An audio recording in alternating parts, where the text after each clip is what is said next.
ಪ್ರತಿಯೊಂದು ಚುನಾವಣೆ ಬರೋಕ್ಕಿಂತ ಮುಂಚೆ ಹಲವಾರು ಮಾತುಗಳಾಗುತ್ತೆ, ಏನೇನೋ ಹೇಳ್ತಾರೆ ರಾಜಕಾರಣಿಗಳು. ಆದ್ರೆ ನಾವು ಚಿಕ್ಕ ವಯಸ್ಸಿಂದ ನಮ್ಮ ತಾತ ಮುತ್ತಾತಿಂದ್ರ ಕಾಲದಿಂದನೂ ಯಾವ ಪಕ್ಷಕ್ಕೆ ಹಸ್ತದ ಗುರುತು ಕಾಂಗ್ರೆಸ್ ಪಕ್ಷಕ್ಕೆ, ಯಾವ ಪಕ್ಷಕ್ಕೆ ನಮ್ಮ ತಾತ ನಮ್ಮ ತಂದೆ ನಮ್ಮ ಮಕ್ಕಳಿಗೆ ಹೇಳ್ಕೊಡೋದಿದ್ದೇನೆ, ನೋಡಪ್ಪ ನಮ್ಗೆಲ್ಲ ಒಗ್ಗೂಡಿ ತಗೊಂಡೋಗ್ತಿದೆ ಪಕ್ಷ, ನೀವೆಲ್ಲ ಸೇರಿ ಇವ್ರನ್ನ ಓಟ್ ಕೊಡಿ ಅಂತ. ಮೊನ್ನೆ ಇತ್ತೀಚೆಗೆ ಸನ್ಮಾನ್ಯ ಮುಖ್ಯಮಂತ್ರಿಗಳು ಒಂದು ಕ್ಯಾಸ್ಟ್ ಸರ್ವೆಯನ್ನು ಮಾಡಿದ್ರು, ಜಾತಿ ಜನಗಣತಿ. ಅದರಲ್ಲಿ ಅತಿ ಹೆಚ್ಚು ಜನಸಂಖ್ಯೆಯಲ್ಲಿರೋದು ಈ ರಾಜ್ಯದಲ್ಲಿ ಮುಸಲ್ಮಾನರು ಅಂತ ಹೇಳ್ಬಿಟ್ಟು ಬಂತು. ಮೊದಲು ಯಾವ ಆಧಾರದ ಮೇಲೆ ಅಂತ ಹೇಳಿದ್ರೆ ನಾವು ಸೆನ್ಸಸ್ ಮೇಲೆ ನೋಡ್ತೀವಿ. ಈ ಜಾತಿ ಜನಗಣತಿ ಆದ್ಮೇಲೆ ನಮಗೆ ಅರ್ಥ ಆಯ್ತು ಏನಂದ್ರೆ ಕರ್ನಾಟಕ ರಾಜ್ಯದಲ್ಲಿ ಮುಸ್ಲಿಂ ಸಮುದಾಯ ನಂಬರ್ 1 ಸಮುದಾಯ.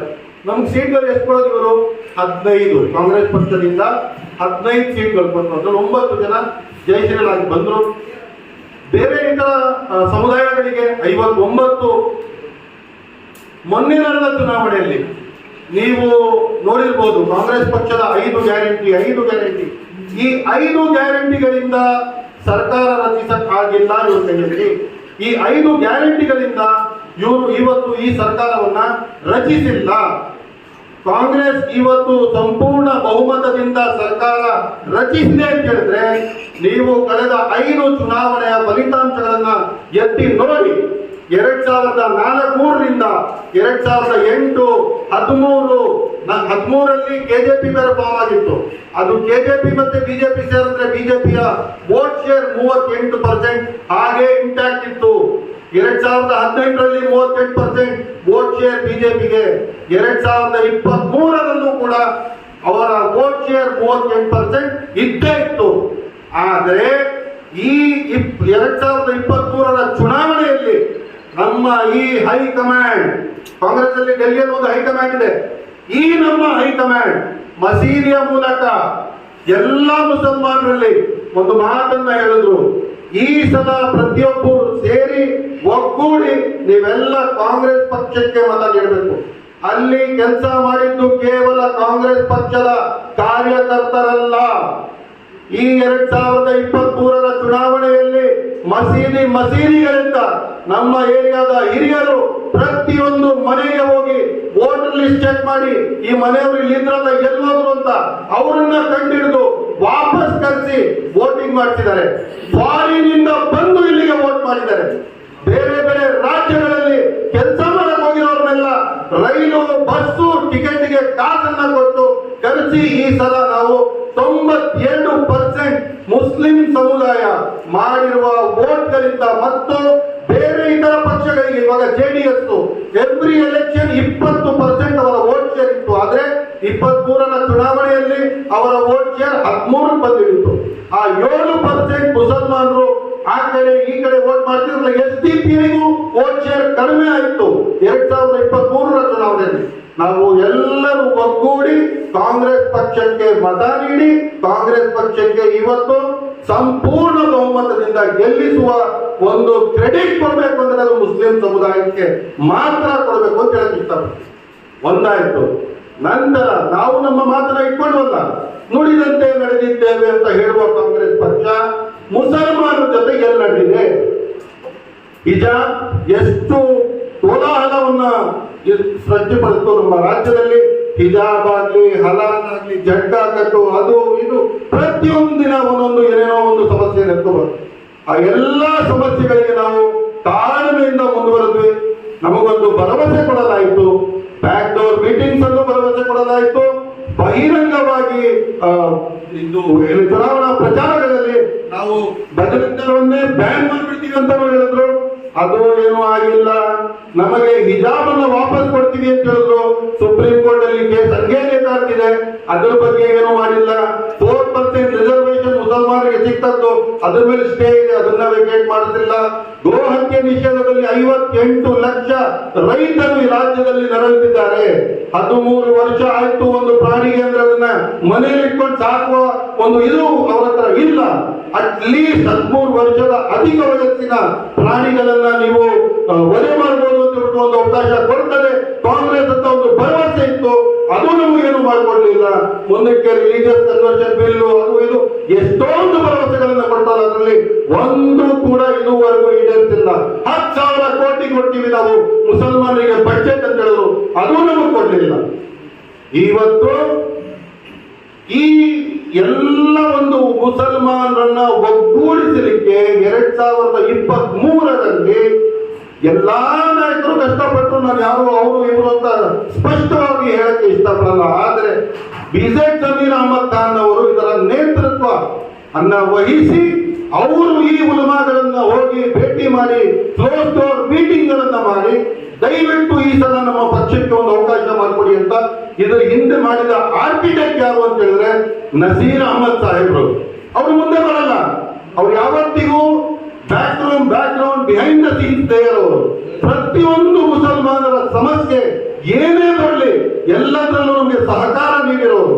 ನಮ್ಮ ರಾಜ್ಯದ ಪ್ರತಿಯೊಬ್ಬ ಮುಸಲ್ಮಾನನ ಮನಸ್ಸಿನಲ್ಲಿ ಬಾಳ್ತಿರುವ ಈ ನಾಯಕರಿಗೆ ಇವತ್ತು ನೀವು ಶೋಕ ನೋಟಿಸ್ ಕೊಡದೆ, ಅದೇ ಶಾಮನೂರು ಶಿವಶಂಕರಪ್ಪನವರು 2024ರ ಲೋಕಸಭಾ ಚುನಾವಣೆಯಲ್ಲಿ ಅಲ್ಲಿ ಕುತ್ಕೊಂಡು ಶಿವಮೊಗ್ಗದಲ್ಲಿ ನೀವು ಬಿಜೆಪಿಗೆ ಮತ ನೀಡಿ ಅಂತ ಬಹಿರಂಗವಾಗಿ ಹೇಳೋದು ಒಂದು ಶೋಕಾಸ್ ನೋಟಿಸ್ ಕೂಡ ಅವರನ್ನ ಕೊಡಲಿಲ್ಲ. ಆದ್ರೆ ಇಲ್ಲಿ ಮುಸಲ್ಮಾನರಿಗೆ ಶೋಕಾಸ್ ನೋಟಿಸ್ ಕೊಡದೆ ನೀವು ಉಚ್ಚಾಟನೆ ಮಾಡ್ತೀರಾ ಅಂದ್ರೆ ನಮ್ಮ ಸಮುದಾಯ ಕೇವಲ ನಮ್ಗೆ 15 ಸೀಟ್ಗಳು ಆಯ್ತು ಅಂತ ನಾವು ತಾಳ್ಮೆಯಿಂದ ಮುಂದುವರಿತಾ ಇದೀವಿ. ನಮಗೋಸ್ಕರ ಅದ್ ಮಾಡ್ತೀವಿ ಇದು ಮಾಡ್ತೀವಿ ಏನೂ ಮಾಡಿಲ್ಲ, ತಿರುಗೋ ತಾಳ್ಮೆಯಿಂದ ನಡೀತಾ ಇದ್ದೀವಿ. ಇವತ್ತು ನಮ್ಮ ಮನಸ್ಸಲ್ಲಿರುವ ನಾಯಕರನ್ನ ನೀವು ತಗೊಂಡಿರುವ ಈ ಉಚ್ಚಾಟನೆಯ ಆದೇಶ ವಾಪಸ್ ತಗೋಬೇಕು ಅಂತ ಹೇಳ್ತೀನಿ ನಾನು. ಇದನ್ನ ಹಿಂಪಡಿಲೇಬೇಕು. ಅಕಸ್ಮಾತ್ ನೀವು ಇದನ್ನ ಮಾಡಿಲ್ಲ ಅಂತ ಹೇಳಿದ್ರೆ ಮುಂದಿನ ತಿಂಗಳು ಪ್ಯಾಲೇಸ್ ಗ್ರೌಂಡ್ ಅಲ್ಲಿ ನಮ್ಮ ಎಲ್ಲ ರಾಜ್ಯದ ಎಲ್ಲ ಉಲಮಾಗಳು ಸೇರಿ ಒಂದು ದೊಡ್ಡ ನಮ್ಮ ಕಾನ್ಫರೆನ್ಸ್ ಇದೆ, ಆಲ್ ಕರ್ನಾಟಕ ಉಲಮಾ ಕಾನ್ಫರೆನ್ಸ್. 3 ವರ್ಷಕ್ಕೊಂದ್ಸಲ ಒಂದೊಂದು ಜಿಲ್ಲೆಯಲ್ಲಿ ಮಾಡ್ತೀವಿ ನಾವು. ಎಲ್ಲರನ್ನ ಒಗ್ಗೂಡಿಸಿ ಅಲ್ಲಿ ತೀರ್ಮಾನ ತಗೋತೀವಿ ಅಂತ ಎಚ್ಚರಿಕೆ ನೀಡಕ್ಕೆ ಈ ಮಾಧ್ಯಮದ ಮೂಲಕ ಕಾಂಗ್ರೆಸ್ ಪಕ್ಷಕ್ಕೆ ಎಚ್ಚರಿಕೆಯನ್ನ ನೀಡ್ತಾ ಇದ್ದೀವಿ ನಾವು. ಮುಳುಗೋಡಲ್ಲಿ ಒಂದು ಚುನಾವಣೆ ಉಪಚುನಾವಣೆ ಇದ್ದಕ್ಕಿದ್ದಂಗೆ ನಮ್ಮ MLA ಶ್ರೀವಲ್ಲಿ ಅವರು ತೀರೋಗ್ತಾರೆ. ಅಲ್ಲಿ ಎಲ್ಲಾ ನಾಯಕರು ಹೋಗ್ಬಿಟ್ಟು ಪ್ರಚಾರ ಮಾಡ್ತಾರೆ. ಆ ಚುನಾವಣೆಯಲ್ಲಿ 15 ಜನ ಅಲ್ಲಿ ಸ್ಪರ್ಧಿಸಿರ್ತಾರೆ, ನಾಮಿನೇಷನ್ ಹಾಕಿರ್ತಾರೆ.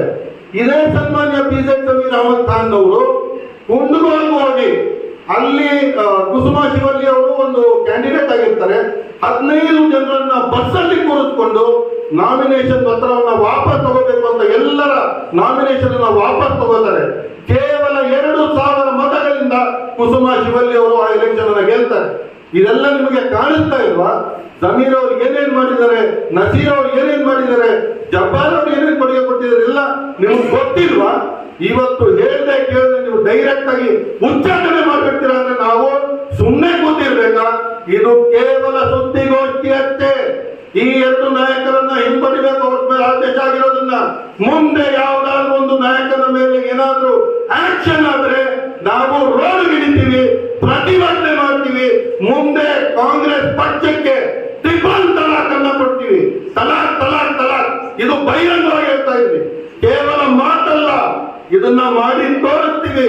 ಯಾವ ತರ 135 ಸೀಟು ಕೊಟ್ಟು ನಿಮ್ಗೆ ಸಂಪೂರ್ಣ ಬಹುಮತದಿಂದ ನಾವು ಗೆಲ್ತಿದ್ದೀವೋ ಅದೇ ತರ ನಿಮ್ಮನ್ನ ಸೋಲ್ಸಕ್ಕೂ ನಾವು ಸಿದ್ಧ. ನೀವು ಈ ದಿಗ್ಭ್ರಮೆ ಇರಬಾರ್ದು. ಏನಂದ್ರೆ ನಿಮ್ಮಲ್ಲಿ ಆಪ್ಷನ್ ಏನಿದೆ, ಏನ್ ಬಿಜೆಪಿ ಕೊಟ್ಟಿರ್ತೀರಾ, JDS ಹೋಗ್ಬಿಡ್ತೀರಾ, ಅದು ಅವರು ನಮ್ಮ ಜೊತೆ ಬಿಜೆಪಿ ಅವ್ರ ಜೊತೆ ಇದ್ದಾರೆ, ಮತ್ತೆ ಇನ್ನೇನ್ ಮಾಡ್ತೀರಾ ನಿಮ್ಮ ಮತಗಳನ್ನ ಅಂತ.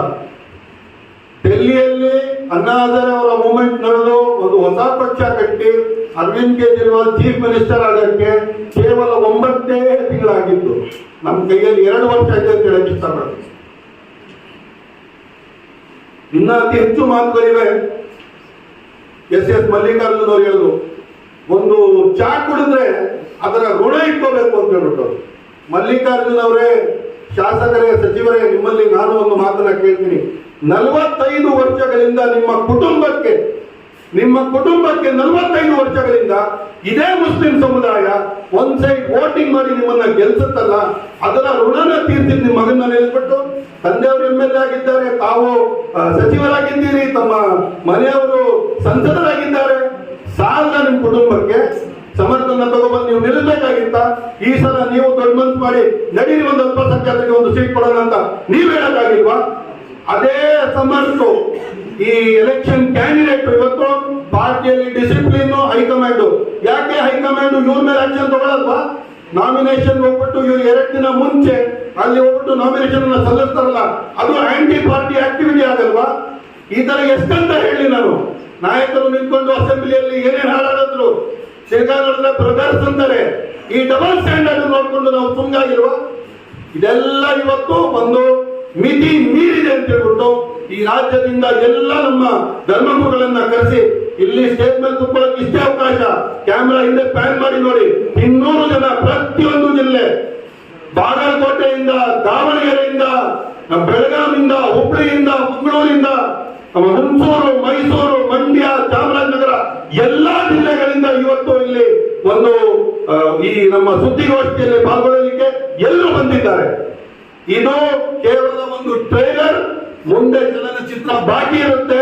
ಅಕಸ್ಮಾತ್ ಈ ಉಚ್ಚಾಟನೆ ಆದೇಶವನ್ನು ನೀವು ಹಿಂಪಡಿಲಿಲ್ಲ, ಮುಂದೆ ಯಾವ್ದಾದ್ರು ನಮ್ಮ ನಾಯಕರ ಮೇಲೆ ನೀವು ಆಕ್ಷನ್ ತಗೊಂಡ್ರೆ ಇದು ನಡೀತದೆ.